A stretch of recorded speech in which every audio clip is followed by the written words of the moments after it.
जैन दर्शन प्रश्न बहुत अच्छा है और जटिल भी है। हमारे यहाँ नवदा भक्ति गुरु की जाती है। ओम शांति। गुरु दिगंबर जैन मुनि ही हो सकता है।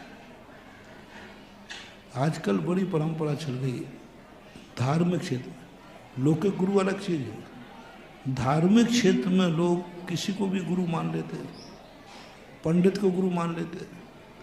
अभी कुछ समय पहले चला था सोनगढ़ से कांजी को लोग सदगुरु मानने लगे।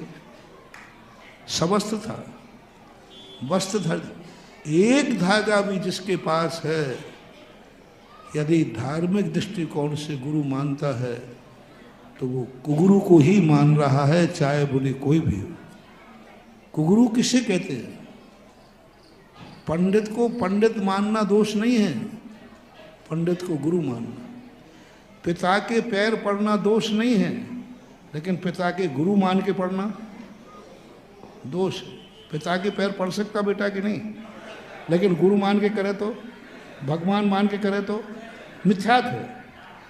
यानी इसी प्रकार से पंडित कितना भी तुम्हें ज्ञान दिया हो, कुछ भी हो, पंडित जी हैं वो, इसमें कोई संदेह नहीं, लेकिन उनको गुरु कहना, कांजी को गुरु कहने का स्थिति बहुत बड़ी विकट थी। सदगुरु यानी कल के दिन हो जाएगा कि वस्त्रधारी भी गुरु जैसे थे।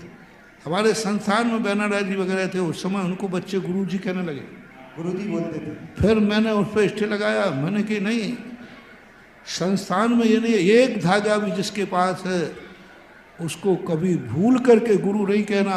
और गुरु कहते हो तो कुगुरु की कोटि में आपका दोष आएगा, आप मिथ्या दृष्टि है। छुल्लक को छुल्लक कहो, गुरु नहीं कह सकते। छुल्लक को कोई आपत्ति नहीं है, लेकिन वो गुरु नहीं हो सकते। एलक को एलक कहो, पैर पड़ो, दर्शन करो, लेकिन गुरु नहीं देते। आरिका को आरिका कर सकते हो, लेकिन गुरु नहीं कह सकते।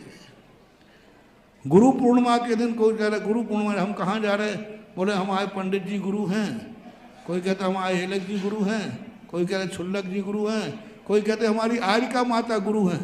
अरे गुरु पूर्णिमा माँ दिगंबर जैन गुरु को ही गुरु कहा है।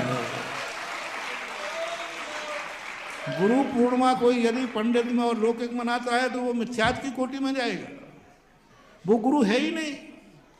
शिक्षक होना अलग चीज है और गुरु होना, शिक्षक तो कर्मचारी भी हो सकता है, गुरु नहीं हो सकता।